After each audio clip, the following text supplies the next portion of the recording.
بسم اللہ الرحمن الرحیم۔ نکاح ایک ایسا مقدس رشتہ ہے جس کی کوکھ سے دنیا کے سارے رشتے وجود میں آتے ہیں اور انسانی معاشرہ فواحش سے بچ کر عزت نفس اور پاکیزگی نظر کی فضا سے معمور ہو جاتا ہے۔ حضور سرور کائنات صلی اللہ علیہ وسلم نے حکم دیا، اے جوانوں کے گروہ، تم میں سے جو نکاح کی استطاعت رکھے اور بیوی کا نان و نفقہ و مہر ادا کر سکے تو وہ نکاح کر لے،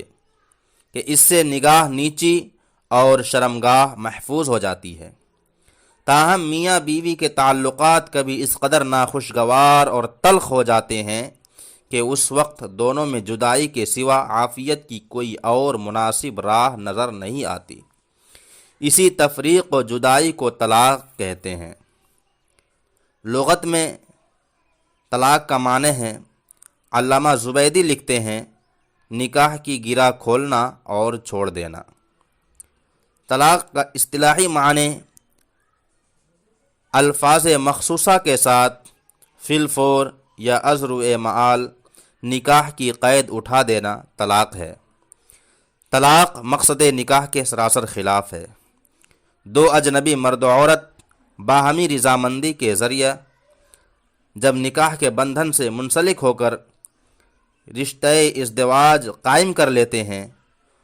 اس کے بعد طلاق کے پسند کیے جانے کا سوال ہی پیدا نہیں ہوتا۔ ظاہر ہے جہاں نکاح کو باہمی سکون و طمانینت کا سبب، آپسی مودت و رحمت کا باعث قرار دیا گیا ہو، جہاں دو محبت رکھنے والے کے لیے نکاح کو سب سے عمدہ ذریعہ فرمایا گیا ہو، جہاں مردوں کو درس دیا گیا ہو کہ ساری دنیا متاع زندگی ہے اور دنیا کی بہترین متاع نیک عورت ہے، اور جہاں یہ فرمایا گیا ہو مجھے تمہاری دنیا میں سے بیویاں بہت پسند ہیں، وہاں طلاق کو شیء مرغوب کے طور پر کیسے گوارا کیا جا سکتا ہے؟ جہاں شادی کو نصف دین کی تکمیل کا ذریعہ اور انبیاء کی سنت کہا گیا ہو، وہاں اس رشتہ کے ختم کرنے کی بآسانی گنجائش کیسے مل سکتی ہے؟ بالکل نہیں، بلکہ شریعت اسلامیہ تو طلاق کا عزم کرنے والے مردوں کو یہ درس دیتی ہے، فَإِن كَرِهْتُمُوهُنَّ فَعَسَىٰ أَن تَكْرَهُوا شَيْئًا وَيَجْعَلَ اللَّهُ فِيهِ خَيْرًا كَثِيرًا۔ اگر وہ عورتیں تم کو ناپسند ہوں تو عجب کیا کہ ایک چیز تمہیں پسند نہ ہو اور اللہ نے اسی میں بہت کچھ بھلائیاں رکھ دی ہوں۔ اس آیت مقدسہ کی تفسیر میں علماء کرام کچھ اس طرح رقم تراز ہیں۔ خوابوں کی دنیا اور حقائق کی دنیا میں بہت نمایاں اور بڑا فرق ہوتا ہے۔ اگر تم دیکھو کہ تمہاری رفیقہ حیات کا معیار حسن و جمال اتنا بلند نہیں جس کا تم تصور کیے ہوئے تھے، یا اس کے اخلاق و اطوار اتنے مثالی نہیں جن کے متمنی تھے، تو اس سے دل برداشتہ ہو کر اس مقدس رشتے کو پامال مت کرو، بلکہ ان کمیوں اور خامیوں پر صبر و شکر کرو۔ اللہ رب العزت سے بعید نہیں کہ تمہیں ایسی نجیب و سعید اولاد عطا فرمائے جو تمہارا نام روشن کرے، یا جب زندگی کا کارواں آزمائش و ابتلا کی سنگلاخ وادی میں قدم رکھے تو تمہاری بیوی تمہارے عزم و حوصلہ کو برقرار رکھنے کے لیے ایک مثالی کردار ادا کرے۔ انسانی حسن و جمال کا آئینہ صرف چہرہ ہی نہیں، اس کے علاوہ اور بھی کئی آئینے ہیں۔ طلاق شریعت اسلامیہ میں ممنوع و محظور ہے، البتہ سخت ضرورت کے وقت ابغض المباحات کے طور پر اس کی اجازت ہے۔ قرآن کریم ناشائستہ و نافرمان بیویوں کے بارے میں طلاق کا عزم کر لینے والے مردوں کو طلاق دینے سے پہلے بیویوں کی اصلاح کے لیے 3 تدبیریں آزما لینے کا حکم ارشاد فرماتا ہے۔ واللاتی تخافون نشوزہن فعظوہن واہجروہن فی المضاجع واضربوہن فإن اطعنکم فلا تبغوا علیہن سبیلا ان اللہ کان علیا کبیرا۔ اور وہ عورتیں جن کی نافرمانی کا تمہیں اندیشہ ہو تو پہلے نرمی سے سمجھاؤ اور الگ کر دو انہیں خوابگاہوں سے، اور مارو انہیں، پھر اگر وہ اطاعت کرنے لگیں تمہاری تو نہ تلاش کرو ان پر ظلم کی راہ، یقیناً اللہ تعالیٰ سب سے بالا سب سے بڑا ہے۔ مذکورہ بالا آیت کریمہ میں 3 ہدایتیں درج ہے۔ نمبر 1، انہیں نصیحت کرو اور سمجھاؤ کہ وہ بد اخلاقی و بد تہذیبی چھوڑ دیں۔ انہیں بتاؤ کہ بیوی پر شوہر کا اتنا عظیم حق ہے ارشاد نبوی ہے، لو کنتو آمرن احدن ان یسجد لأحد لامرت المرأة ان تسجد لزوجها، اگر میں کسی کو حکم دیتا کہ وہ اللہ کے علاوہ کسی کو سجدہ کرے تو عورت کو حکم دیتا کہ وہ اپنے شوہر کو سجدہ کرے۔ اب اگر اس فرمان کو جان کر بھی کوئی عورت اس کی فرما برداری اور خدمت گزاری نہ کرے تو یہ اس کی محرومی اور بدقسمتی کے سوا کچھ نہیں۔ نمبر 2، یہ تدبیر اگر کارگر ثابت نہ ہو تو کچھ عرصہ کے لیے عورت سے جسمانی و لسانی تعلقات منقطع کر لو۔ نمبر 3، اس عمل سے بھی اگر بات بنتی نظر نہ آئے اور عورت اپنی سابقہ روش پر قائم رہے تو اب تیسری تدبیر یہ ہے کہ ادب سکھانے کی خاطر انہیں مارو، اس سے قوی امید ہے کہ وہ راہ راست اختیار کر لے گی۔ لیکن اگر وہ اس قدر سخت، سرکش، بدخصلت اور اڑیل ہے کہ اس سے بھی اس پر کوئی اثر مرتب نہ ہو تو قرآن فرماتا ہے فَبَعَثُوا حَكَمًا مِّنْ أَهْلِهِ وَحَكَمًا مِّنْ أَهْلِهَا، یعنی اب دونوں کی رسا کشی کو دور کرنے کے لیے دونوں کی جانب سے ایک فیصل مقرر کیا جائے اور افہام و تفہیم سے معاملہ سلجھانے کی جد و جہد کریں۔ اب بھی اگر اصلاح نہ ہو اور ساری تدبیر رائیگاں چلی جائے اور قصوروار عورت ہو تو اب شوہر کو اجازت ہے کہ وہ طلاق دے۔ طلاق کے سلسلے میں اسلامی قانون کے چند دفعات ہیں۔ نمبر 1، قرآن حکیم سورہ بقرہ آیت نمبر 229 میں ہے الطلاق مرتان فامساک بمعروف او تسریح باحسان، یعنی طلاق 2 بار ہے، پھر بھلائی کے ساتھ بیوی کو زوجیت میں روک لینا ہے یا بھلائی کے ساتھ اسے چھوڑ دینا ہے۔ اس آیت سے معلوم ہوا کہ شوہر کو 2 طلاق تک یہ حق حاصل ہے کہ چاہے تو عورت کو روکے یا چھوڑ دے تاکہ وہ عدت گزار کر دوسرے سے نکاح کر لے۔ اس لیے احسن طریقہ یہ ہے کہ شوہر عورت کو پاکی کے زمانے میں قربت سے پہلے 1 طلاق دے۔ اس سے سبق لے کر اگر دونوں نرم پڑ جائیں اور اچھی طرح دونوں ایک ساتھ رہنے پر راضی ہو جائے تو شوہر اسے لوٹا لے اور دونوں ساتھ رہ کر زندگی گزاریں، اور اگر نرم نہ پڑیں تو شوہر دوسرے مہینے میں عورت کی پاکی کے زمانے میں قربت سے پہلے دوسری طلاق دے سکتا ہے۔ اسی طرح اس بار اگر دونوں اصلاح پذیر ہو جائیں اور امن و امان کے ساتھ رہنے کی کوئی راہ نکل آئے تو یہ طلاق دینے کے بعد بھی واپس لے سکتا ہے، اس طور سے کہ بیوی سے کہے میں نے تمہیں نکاح میں واپس لیا، پھر ساتھ مل جل کر رہے۔ اسی واپسی کو قرآن کے الفاظ میں امساک کہا گیا ہے، یعنی بیوی کو زوجیت میں روک لینا۔ اور اگر اب بھی تلخی برقرار رہے، آپس میں گزارا اور سمجھوتے کی راہ نہ نکل سکے تو ایک دوسرے پر مسلط رہنے سے بہتر یہ ہے کہ شوہر اسے چھوڑ دے تاکہ وہ عدت گزار کر اپنی خوشگوار زندگی کے لیے کوئی مناسب انتظام کرے۔ قرآن پاک نے اسی کو او تسریح باحسان کہا ہے، یعنی یا بھلائی کے ساتھ اسے چھوڑ دینا۔ نمبر 2،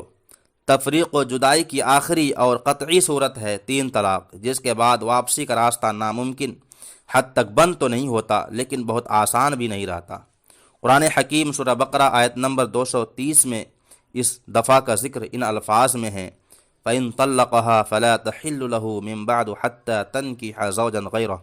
فَإِن طَلَّقَهَا فَلَا جُنَاحَ عَلَيْهِمَا أَن يَتَرَاجَعَا إِن ظَنَّا أَن يُقِيمَا حُدُودَ اللَّهِ، پھر اگر شوہر نے تیسری طلاق دے دی تو اس کے بعد وہ عورت اس کے لیے حلال نہ ہوگی جب تک وہ دوسرے شوہر کے پاس نہ رہے۔ پھر اگر دوسرے شوہر نے بھی اسے طلاق دی تو ان دونوں پر کوئی گناہ نہیں کہ دونوں آپس میں پھر سے نکاح کر لیں۔ صحیح بخاری اور سنن ابی داؤد میں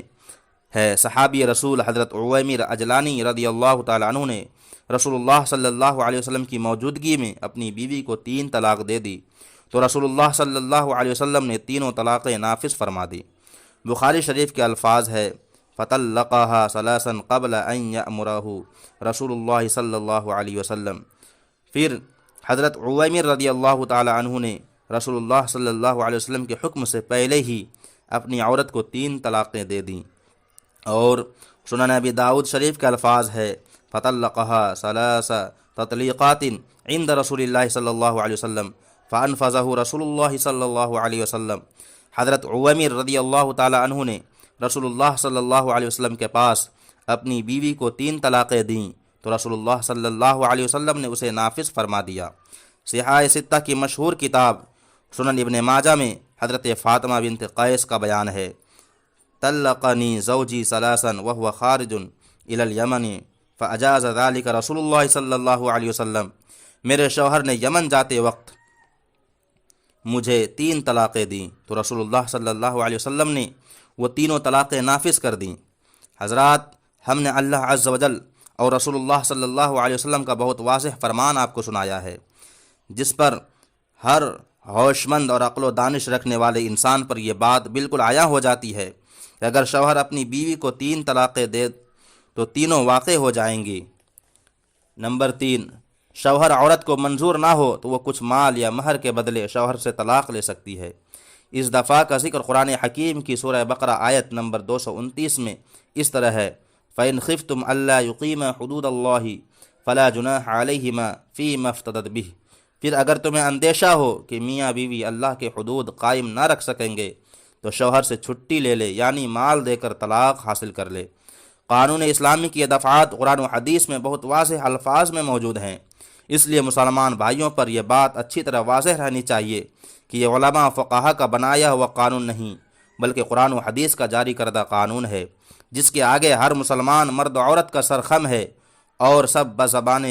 قال و حال یہی کہتے ہیں، ہے قول محمد قول خدا، فرمان نہ بدلا جائے گا، بدلے گا زمانہ لاکھ مگر قرآن نہ بدلا جائے گا۔ آج ہماری عوام میں قرآن و حدیث سے لا علمی اس قدر بڑھ گئی ہے کہ وہ 3 طلاق سے کم طلاق ہی نہیں سمجھتے، حالانکہ آپ نے سنا کہ طلاق 1 بار بھی ہے، 2 بار بھی ہے اور 3 بار بھی۔ رسول اللہ صلی اللہ علیہ وسلم نے فرمایا، تمام حلال چیزوں میں اللہ کے نزدیک زیادہ ناپسندیدہ طلاق ہے، اس لیے جہاں تک ممکن ہو سکے طلاق سے بچیں اور رشتہ ازدواج کو نبھانے کی کوشش کریں۔ اور 3 طلاقیں تو رسول اللہ صلی اللہ علیہ وسلم کی ناراضگی کا بھی سبب ہیں۔ چنانچہ حضرت محمود بن لبید رضی اللہ عنہ کا بیان ہے کہ رسول اللہ صلی اللہ علیہ وسلم کو یہ خبر پہنچی کہ ایک شخص نے اپنی بیوی کو ایک ساتھ 3 طلاقیں دے دیں۔ اسے سن کر حضور غصے میں کھڑے ہو گئے اور فرمایا، میری موجودگی میں کتاب اللہ کے ساتھ کھلواڑ کیا جا رہا ہے۔ میرے بھائیوں، آج جس بے خوفی کے ساتھ ہمارے سماج میں 3 طلاق دینے کا رواج چل پڑا ہے، وہ ضرور رسول رحمت صلی اللہ علیہ وسلم کی ناراضگی کا باعث ہے۔ اس لیے آپ خدا سے ڈریں، رسول اللہ صلی اللہ علیہ وسلم سے شرم کریں اور ہرگز 3 طلاقیں ایک ساتھ نہ دیں، اور غور کریں کہ آپ کے کرتوتوں نے اسلام اور مسلمانوں کو آج کیسی مشکلات کے دلدل میں لا کھڑا کیا ہے۔ آپ آج ہی 3 طلاق دینے سے توبہ کریں اور عہد کریں کہ اب کبھی بھی رسول اللہ صلی اللہ علیہ وسلم کی ناراضگی کا کام نہیں کریں گے۔ امید ہے کہ ہماری حکومت ہماری مسلم پرسنل لاء میں بے جا دخل اندازی سے باز آ جائیں۔ اللہ رب العزت علیم و خبیر رحمان و رحیم کا کتنا عظیم فضل و انعام ہے کہ اس نے طلاق ناپسند فرمانے کے باوجود ہم کو اس کی اجازت عطا فرمائی کہ خدا نہ خواستہ اگر کسی بھی صورت میں اس کی اجازت نہ ہوتی تو آج مسلم معاشرہ کی حالت ہندو معاشرے سے کچھ کم بری نہ ہوتی۔ اس سے نہ جانے کتنی گھریلو زندگیاں برباد ہو جاتی۔ میاں بیوی کے مابین اخلاق اطوار میں ہم آہنگی نہ ہونے اور ان کے مزاج میں تضاد پائے جانے سے کے سبب دونوں کی دنیا جہنم بن جاتی، جس کے نتیجے میں معاشرہ بھیانک افراتفری کا شکار ہو جاتا۔ اس لیے ہمیں اللہ کی اس نعمت کی اہمیت اور برکت کی قدر کرنی چاہیے اور اس کو ضرورت کے وقت صحیح طریقے کے ساتھ ہی استعمال کرنا چاہیے۔